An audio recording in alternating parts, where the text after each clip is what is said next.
نحمده ونصلي على رسوله الكريم أما بعد فأعوذ بالله من الشيطان الرجيم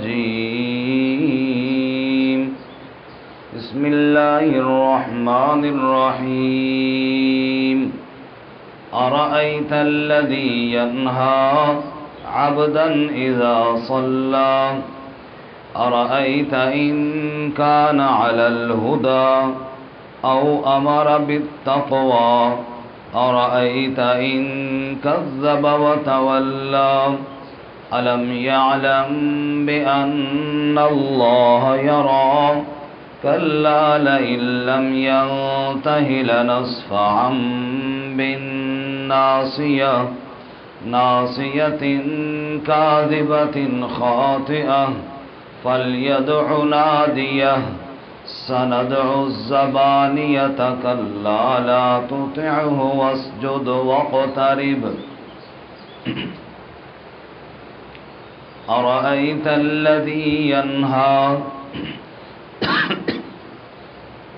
کیا دیکھا آپ نے اس شخص کو جو روکتا ہے عبدن اذا صلی بندے کو جب وہ نماز پڑھے ارأیت ان کان علی الہدی بھلا دیکھ تو اگر وہ ہدایت پر ہو او امر بالتقوی یا حکم کیا ہو بھلائی کے ساتھ تقوی کے ساتھ ارأیت ان کذب وتولی بھلا دیکھ اگر جھٹلایا اس نے اور منہ موڑا الم یعلم بأن اللہ یری کیا وہ جانتا نہیں کہ بے شک اللہ تعالیٰ تو دیکھتا ہے کلا لئن لم ینتہ ہرگز نہیں اگر وہ باز نہ آیا لنصفعا بالناصیہ تو ضرور ہم گھسیٹیں گے اس کی پیشانی کو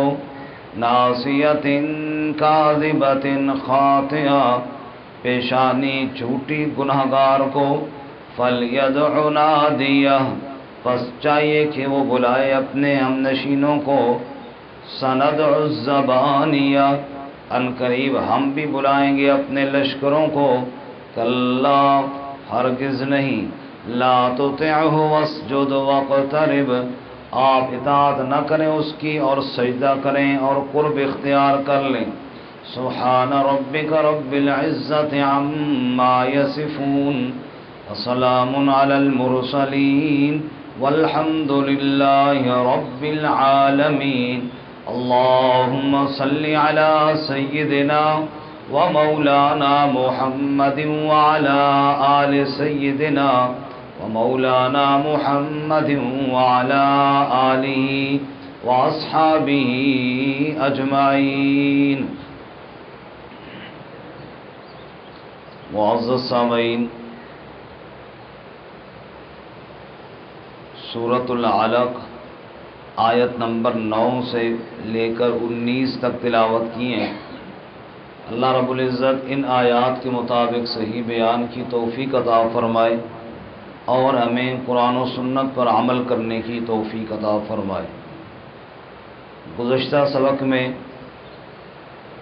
رسول اللہ صلی اللہ علیہ وسلم پر جو پہلی وحی نازل ہوئی جس میں آپ صلی اللہ علیہ وسلم کو پڑھنے اور تعلیم کا حکم ارشاد فرمایا اور اس کے ساتھ ساتھ باغی انسان اور متکبر انسان کا تذکرہ کیا۔ آج کے سبق میں متکبرین میں سے ایک بہت بڑے متکبر کا تذکرہ ہے اور وہ ابو جہل ہے جو رسول اللہ صلی اللہ علیہ وسلم کو نماز پڑھنے سے بیت اللہ سے روکتا تھا اور آپ صلی اللہ علیہ وسلم کے راستے میں کھڑا ہو جاتا اور آپ کو منع کرتا کہ آپ کعبہ مت جائیں۔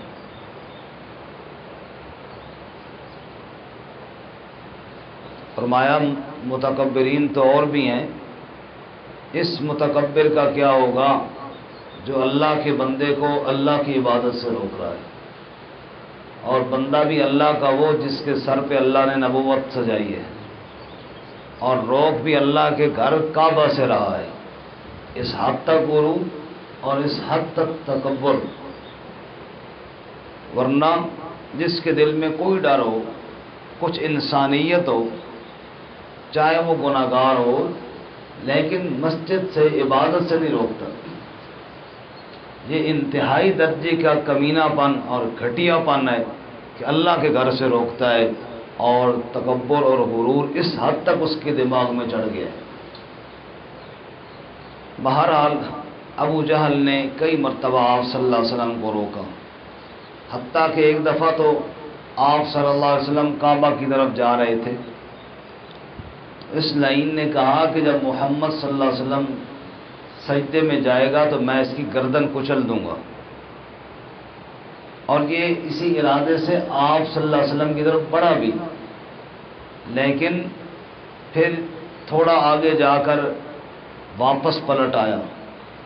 لوگوں نے اس سے پوچھا ابو الحکم کیا ہوا تجھے؟ چونکہ مکے والے اس کو ابو الحکم کہتے تھے، حکمت والا، سمجھدار. یہ تو آپ صلی اللہ علیہ وسلم نے فرمایا کہ یہ ابو الحکم نہیں، ابو جہل ہے. ابو الحکم تو گیا نا کہیں، پتہ نہیں کہاں غائب ہو گیا، ابو جہل ہی مشہور ہو گیا.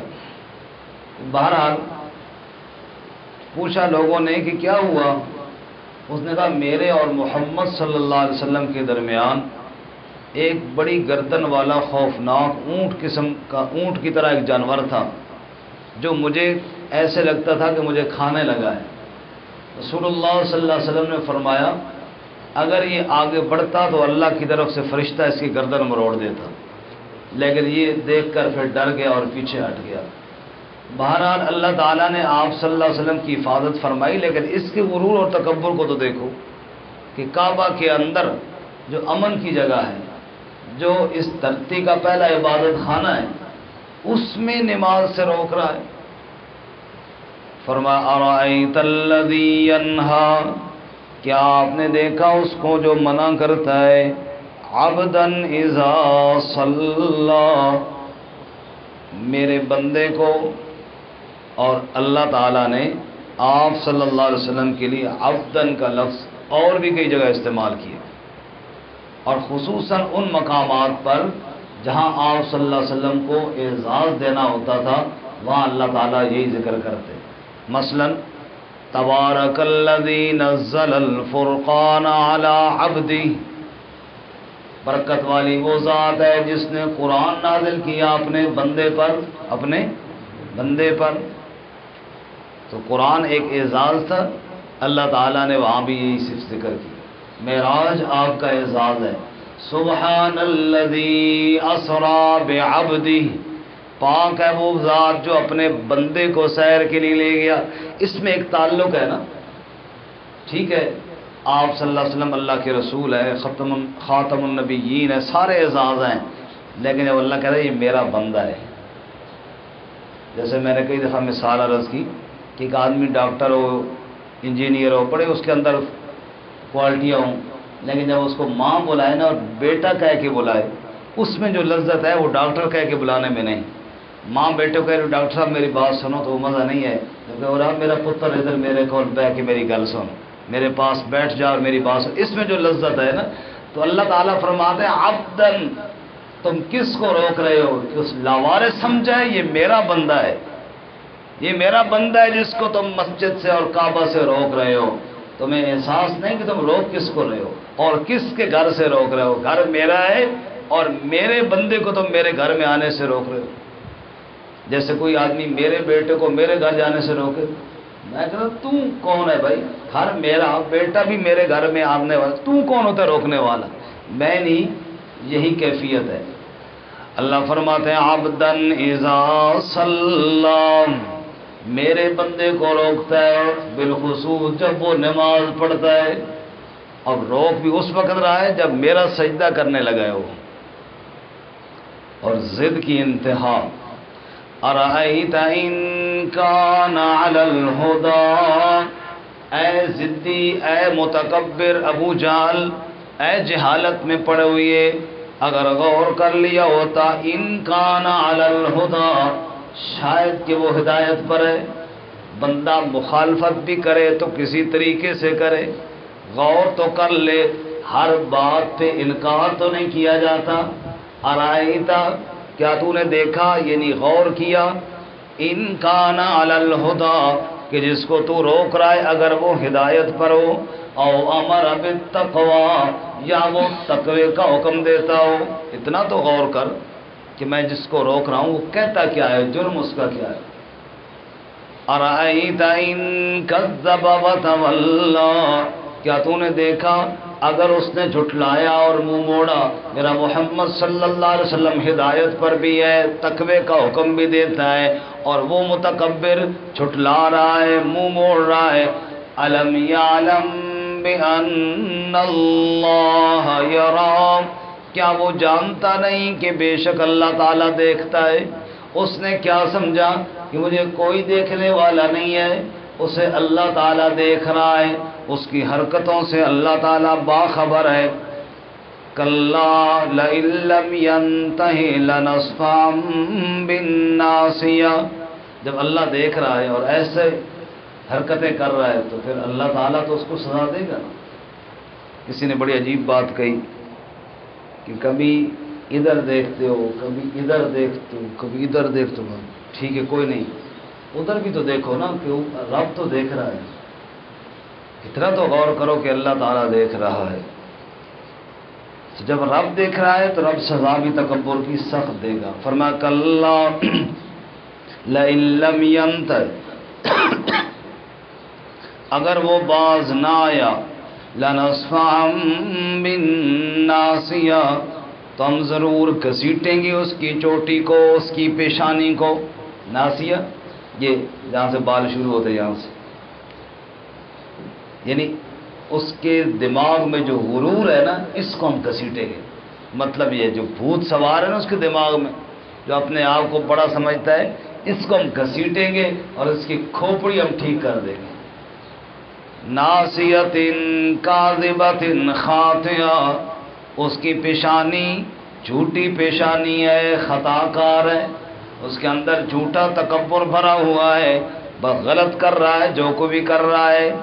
فَلْيَدْعُ نَادِيَا، وہ کہا کرتا تھا محمد صلی اللہ علیہ وسلم تو میرا مقابلہ نہیں کر سکتا، میری مجلس تو دیکھ، مجلس میں کتنے کتنے پہلوان بیٹھے۔ اللہ فرماتے ہیں فَلْيَدْعُ نَادِيَا، وہ بلا لے اپنے مجلس والوں کو، وہ جس جس کو مرضی ہے بلا لے۔ سَنَدْعُ الزَّبَانِيَّ، ہم بھی اپنے لشکروں کو بلائیں گے۔ اسے اپنے مجلس والے 4 بندے تو نظر آتے ہیں، رب کے لشکر نظر نہیں آتے۔